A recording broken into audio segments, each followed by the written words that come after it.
File ಹುಡುಕಿ ಕೊಡದ ಅಧಿಕಾರಿಗೆ ಬಾದಾಮಿ ಉಡುಗೊರೆ, ನೆನಪಿನ ಶಕ್ತಿ ಹೆಚ್ಚಿಸಿಕೊಳ್ಳಿ ಎಂದು ವ್ಯಕ್ತಿಯ ವಿಶಿಷ್ಟ ಪ್ರತಿಭಟನೆ. ये देखिए आकर क्या आया हूँ, ये देखिए आकर क्या आया हूँ, ये देखिए पिछले 1 साल से ये मैडम जो है मुझे परेशान करके रखी है. मेरा फाइल इनको बिल्कुल मिल नहीं रहा है, कहाँ रखी इनको याद नहीं है. चक्कर लगा लगा के थक गया इस ऑफिस का. ರಾಯ್ಪುರದ ತರುಣ್ ಸಾಹು ಎಂಬುವರು ತಾವು ಖರೀದಿಸಿದ ಫ್ಲಾಟ್ನ ಮಾಲೀಕತ್ವ ವರ್ಗಾವಣೆ ಕೆಲಸಕ್ಕಾಗಿ ಕಳೆದ 1 ವರ್ಷದಿಂದ ಸರ್ಕಾರಿ ಕಚೇರಿಗೆ ಅಲೆಯುತ್ತಿದ್ದರು. ಅಧಿಕಾರಿಗಳು ಫೈಲ್ ಎಲ್ಲಿದೆ ಎಂದು ನೆನಪಿಲ್ಲ ಅಥವಾ ಕಳೆದು ಹೋಗಿರಬಹುದು ಎಂದು ಹಾರಿಕೆ ಉತ್ತರ ನೀಡಿದ್ದರಿಂದ ಹತಾಶೆಗೊಂಡ ತರುಣ್ ನೇರವಾಗಿ ಅಧಿಕಾರಿಯ ಮೇಜಿನ ಮೇಲೆ ಬಾದಾಮಿ ಸುರಿದಿದ್ದಾರೆ.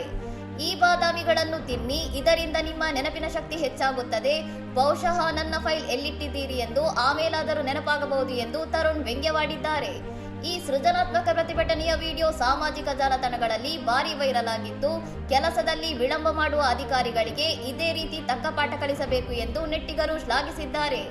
ಜನಸಾಮಾನ್ಯರನ್ನು ಸತಾಯಿಸುವ ಸರ್ಕಾರಿ ವ್ಯವಸ್ಥೆಯ ಲೋಪದೋಷಗಳನ್ನು ಎತ್ತಿ ತೋರಿಸುವ ಈ ಘಟನೆಯು ಅಧಿಕಾರಿ ವರ್ಗಕ್ಕೆ ಬಿಸಿ ಮುಟ್ಟಿಸಿದ್ದು, ಜವಾಬ್ದಾರಿಯುತ ಕೆಲಸದ ಬಗ್ಗೆ ಚರ್ಚೆ ಹುಟ್ಟುಹಾಕಿದೆ.